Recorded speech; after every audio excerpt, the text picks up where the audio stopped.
Happy Tuesday, job seekers. I've got a tip for you. How do you answer the question, tell me about yourself? It's that introductory question that interviewers love to kick off an interview with. So what do? Number one, stick to how you have gotten to the point that you're at. Talk about the things that you have done in the past that have led you to where you are. How did you get here?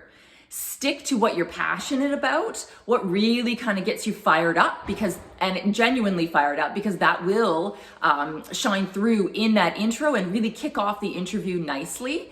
And talk about those accomplishments. Maybe one, maybe two things that you've really accomplished, really made a mark in a project, or you were able to bring something home or quantify something in some way. Make sure that you can identify that and then exemplify that to the interviewer. A couple things not to do.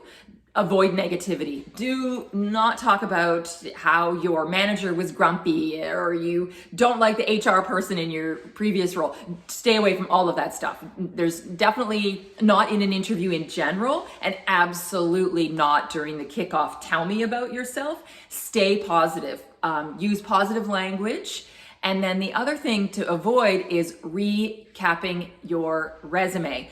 I've got your resume. I don't need you to recap your resume. I need you to speak to the things that aren't on your resume. I need you to tell the story of what you've accomplished, what you're passionate about, and how you got to this point in your career. So all of those things, but then on top of that, make sure that you keep it concise. So if you're going to practice any question in advance of an interview, it's this one. Tell me about yourself.